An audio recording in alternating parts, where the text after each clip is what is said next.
When we examine 100 random teenagers, we would find that while they all look different, their minds work in very similar ways. One or two, however, have minds that are atypical in a particular way. They could be diagnosed with autism. This happens to boys 4 times as much, perhaps because diagnosing them is easier. Children and adults who are considered autistic experience the world differently because they were born with various degrees of neuroatypical traits. Most autistic children have more refined senses and share a deep desire to bring logic into their surroundings. Some seek repetitive behaviors that follow specific patterns, and many appear to be asocial and avoid eye contact. Autism is not a disease and therefore cannot be cured. Since all our brains are different and there is an endless range of nuances in their architecture, autism is defined as a spectrum. On one side of the spectrum is high-functioning autism, also known as Asperger's syndrome. These children are highly intelligent and have extreme abilities and interest in specific areas. In the middle are those with average intelligence and some problems learning new things in school. On the far end of the spectrum are children with severe learning disabilities who may require support in their daily lives. Timo, a young boy, can help us understand how living with a neurodivergent mind can be. His mum noticed early on that her boy would avoid eye contact and that he would often become upset if she hugged him. He never returned smiles, and engaging him in play with friends often ended in a tantrum. His mother suspected something to be wrong when Timo still wasn't speaking more than 2 or 3 words at a time, even after turning 4 years old. She sought help, and Timo was diagnosed with autism spectrum disorder, or ASD for short. Timo has an atypical perception. When reading books or watching movies, Timo's brain picks up and organizes the information differently.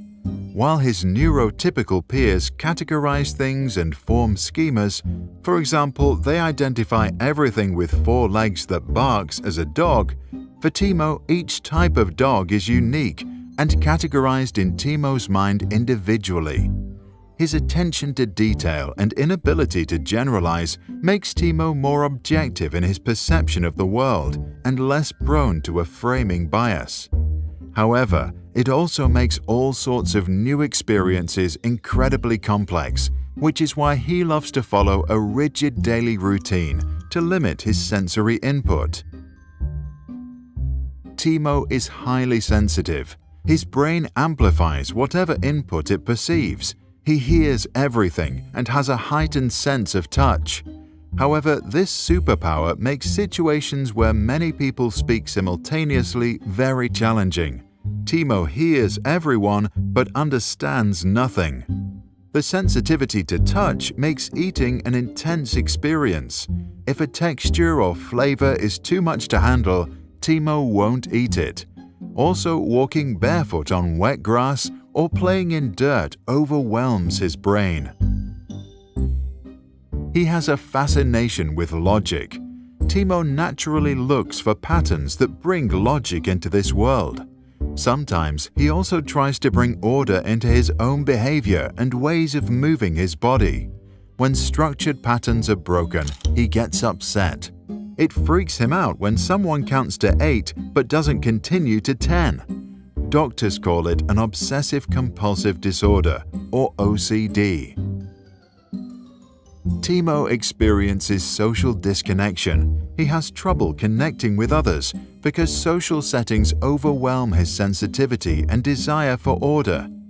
Because human emotions are incredibly complex and don't follow a set predictable pattern, Timo often finds himself misreading situations and upsetting people around him. As a consequence, he avoids people and rarely makes eye contact, which doesn't matter that much to him, since most of the things other people talk about are illogical, irrelevant, and boring anyway.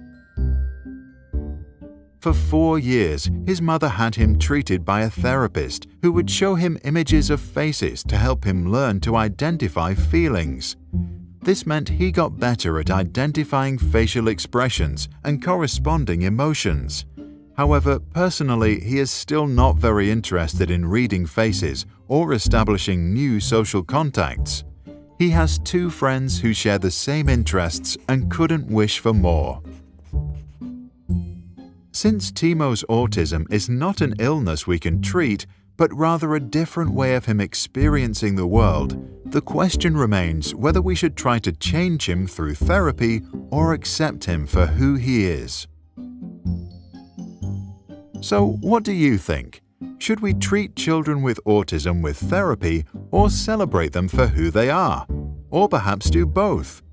Maybe it's not their atypical minds, but our stereotypical way of looking at them that needs correction.